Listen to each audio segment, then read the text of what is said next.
araw sa inyong lahat. Umuulan pa rin hanggang ngayon pagkatapos ng sinalasa kami ng bagyong Guring. At karamihan dito sa amin ay nabaha, napasok ng tubig ng kanilang mga bahay.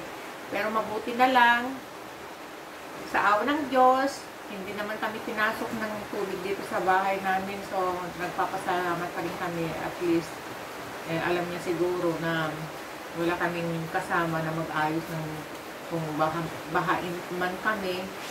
Kaya, saka, sana naman huwag nang maulit yung ganun, yung sobrang lakas ng ulan. Kasi nung Sunday, sobra talaga yung lakas ng ulan. Talagang tuloy-tuloy. Parang feeling mo matatakot ka, bakit ganun? Nagtataka ka, bakit ganun ang lakas ng ulan? Sobra talaga, parang drum-drum na tubig ang bumubuhos sa sa paligid mo. Kaya nakakatakot talaga. Tapos makita-kita namin yung dito sa side ng bahay, dito sa tabi ng kwarto ko. Kasi may mga diyan, may mga construction materials diyan. Lalo na yung semento. Hala, malapit nang maabot ng tubig. Mabuti ka mo at natawag ng ko yung helper niya. Pag hindi, talagang basta lahat talaga yun. Tumigas na sana lahat yun. Kaya nakakatakot talaga. Alam nyo, dito sa mga sa tapat namin, yung tatawid ka ng kalsada. Yung mga kabahayan dyan, mostly napasok ng tubig yung bahay nila. Ang akala ko, mas mataas yung banda doon, mas mababa dito. Kasi tinitignan ko yung tubig, yung agos ng tubig, pumupunta lahat dito. Yung pala, mas mataas pala dito sa amin. So, yun nga, hanggang ngayon, umuulan pa. At hindi pa nakakalabas yung bagyo. Meron na naman susunod. At nakapasok na daw dito sa PAR. Kaya eto, wala akong magawa kundi andito lang sa loob ng kwarto, kakain, ganun, walang magawa eh. Kaya eto nga, malapit na nang magber-ber-ber. Kaya ito, nakita ko tong Christmas tree, yung Christmas tree ko dati noon, nung naglipat kami, galing kami sa city, lahat ng gamit ko nandito. Nakita-kita ko nandun, nakatambak doon na parang basura na itinambak. Kaya ito, ayusin ko na ngayon. Kasi kahit pa paano, maglalagay din naman ako ng Christmas tree dito sa maliit kong tinitirhan na parang studio type lang. Kahit pa paano, gusto ko rin naman magkaroon ng Christmas tree para magkaroon ng buhay yung tirahan ko. Kahit na nag-iisa ako.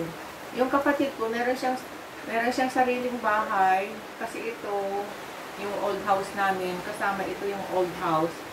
Bali, nagpatayo siya ng sarili niya diyan sa tabi ng old house. So, as one pa rin, isang buong bahay pa rin. Pero yung sa kanila, bagong tayo. Kaya ito, dito ako nakatira sa lumang bahay. Kaya tinitignan ko rin kung paano gagawin ko, kung paano pagagandahin. Pero magpo-focus lang naman ako dito sa portion na ito, yung annex niya. Kasi yung ito ngayon, yung kwarto ko, saka yung maliit na sala niya, annex lang ito. So, tapos yung papunta rito, paglabas mo dito sa pinaka-small living room ko, pa rin yan, annex pa rin yan, yung dating namin, yung dining area namin. So, iniisip ko, tinitignan ko kung anong gagawin ko. Kaya pwede kong palitan lang yung bangyero, tapos pabakbak ko na lang yung lumang kusina doon kasi useless eh. Kasi puro tulo na, pag umuulan na rin. Kaya binabalak ko, pabakbak ko na lang yan. Tapos, palagyan ko ng bintana dito, 2 bintana para maging maliwanag. Kasi mula nung nagpatayo sila doon, ang dilim na, masyadong madilim na. Mag-iilaw ka para magkaroon ka lang ng liwanag. So, ito yung Christmas tree ko. Yan. Medyo ayus-ayusin ko para Para naka-ready na. Anyway, 2 days more. Ber na. Ano bang date na yun? 29 years. Ber na. Malapit nang mag-ber. Kaya ayusin ko na.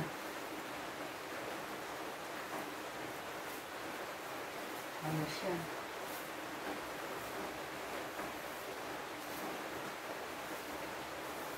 Lalagyan mo lang ito ng accessories. Maganda na to eh. Hindi naman kailangan bumili ka ng bago.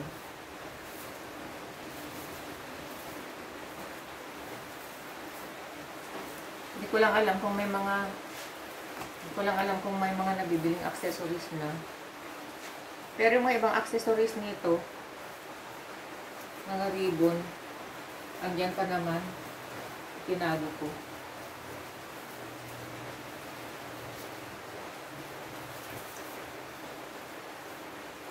O diba? Aga natin mag-prepare, no?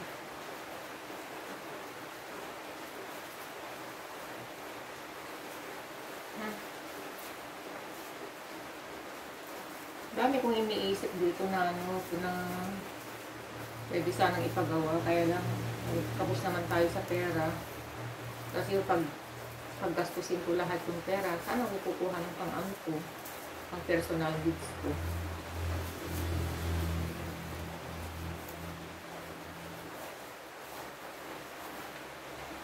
Tapos yung anak ko naman, dami niyang sakit.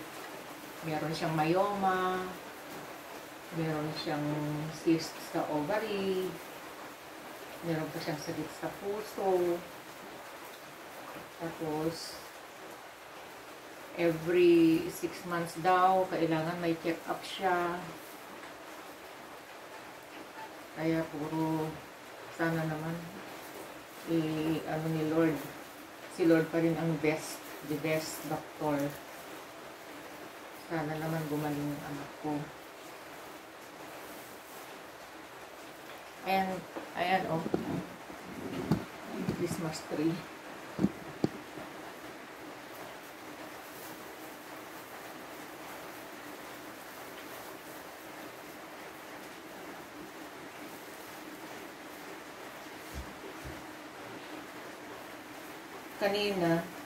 Kaninang umaga nabalangkyan naman ako ng mga underwears kasi natuyo lang yung mga damit, mga underwears na andito lang sa loob.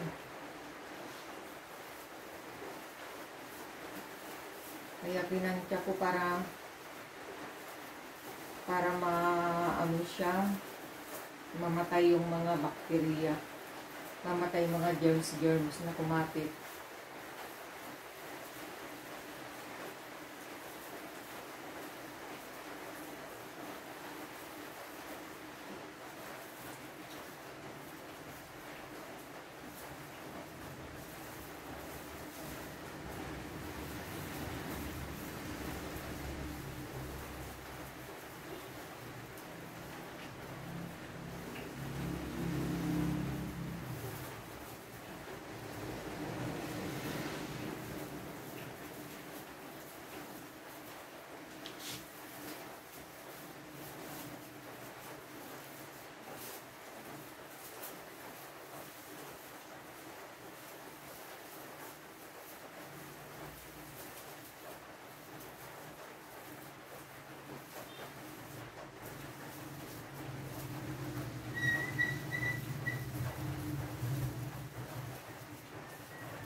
Teka nga, ipakita ko sa inyo yung ginabalak kong gamit sa ano. Ginabalak kong gawin dito. Ay, tignan nyo sa labas, maulan, no? Maulan pa rin.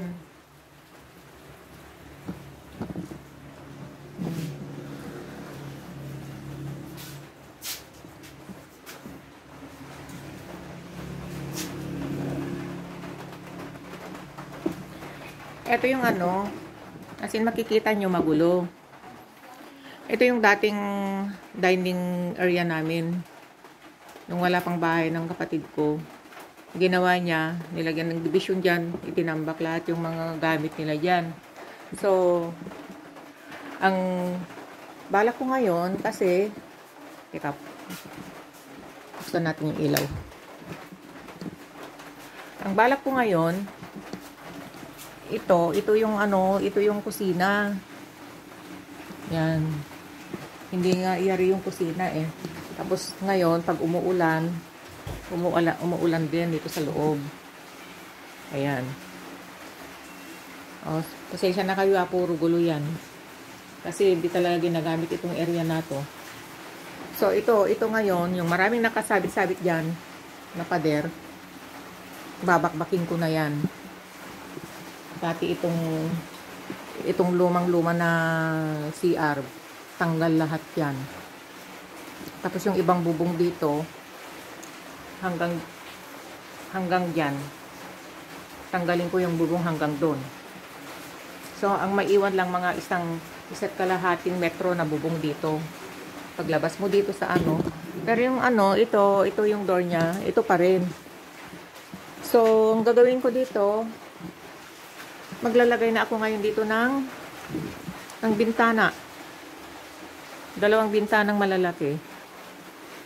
Tapos, para maliwanag dito sa loob. Yan. Ito yung sinasabi ko sa inyo ng pagkadilim-dilim. Kasi sarado na nga lahat. So, ito, yung tinambakan.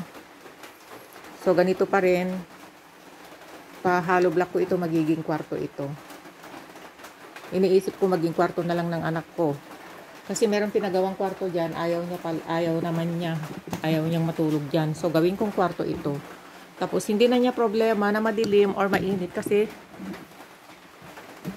doon, yan, dito sa ano na to, itong area na to, yung nakikita yung mga parang rehas-rehas, anino lang yan. So, yan yung wall. So, pabubutasan ko ngayon yan, malaking bintana. O, diba, napakaganda niya. Tapos, dito, ito yung bintana pa rin, high window. High window dyan. Kasi dito ko ilalagay ngayon dito ko ngayon ilalagay yung lababo. Lababo yan. Tapos dito, ilalagay ko yung stove ko dito. Kasi ref ito eh. Ngayon, itong wall na to, pa-hollow block ko pa rin, may ano dyan. Meron dito yung pintuan. So, maglalagay ako ng pinaka-table dito na cabinet. Tapos, cabinet din dyan sa taas. So, tapos itong wall na to, babawasan. Ganyan. I-level dito sa may ref. Yan. Open na yan. Open. Tapos, yung bintana, nakikita nyo yung bintana dyan na may curtain. Yun na yung entrance door ko. Kasi kailangan magkaroon ako ng entrance door din kasi for my safety. Kasi lahat dito nakalak, nakapadlock. Hindi ka makakalabas. Kailangan sabihin mo pa buksan yung pintuan. Tapos itong ano na to, window na to. Ito yung nakaplano na kasi ito. Ito yung ano, yung door papunta sa restroom. O diba? Kaya i-compute ko mamaya kung magkano gagastusin ko. Kasi decided talaga akong magawa yan.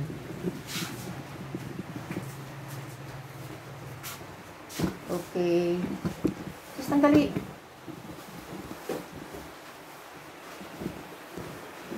Gawin natin yung ano, yung Christmas tree. Ito nga. Super.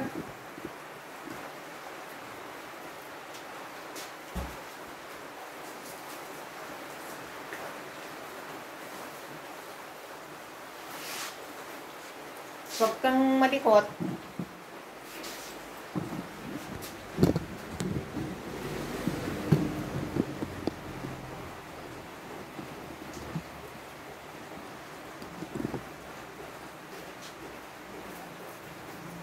Tuloy natin itong Christmas tree.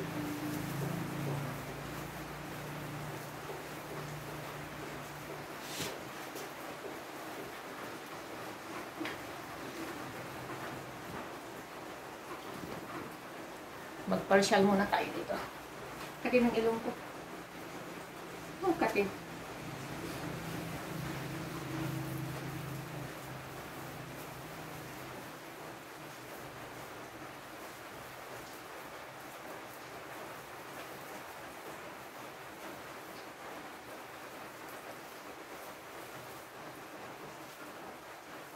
Nakatago din ito ng almost 3 years.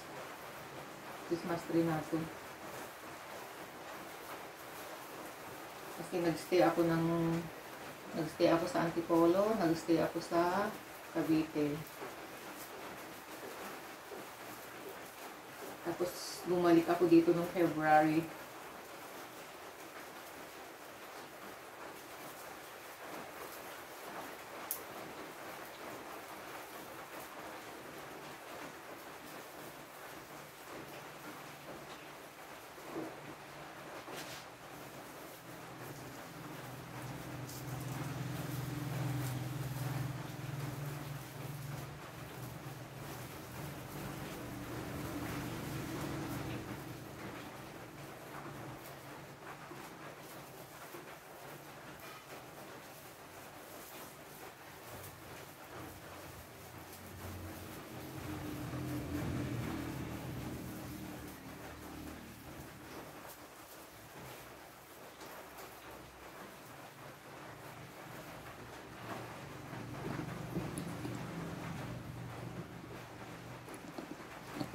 Okay guys, hanggang dito na lamang, short video lang ito. Gusto ko lang ipakita sa inyo itong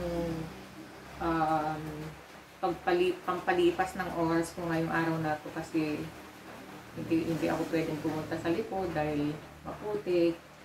Hindi ko pa nakikita yung mga gulay ko doon, lalo yung mga talong. Kasi nung hindi pa bumagyo, may mga bulaklak na yun, hindi ko na alam. Hindi ko na alam kung anong nangyari doon. So, ito yung pagkaabalan natin ngayon. Kasi pasilip-silip lang ako doon, pero hindi naman ako makalapit doon kasi maputik naman kasi. Okay, bye-bye.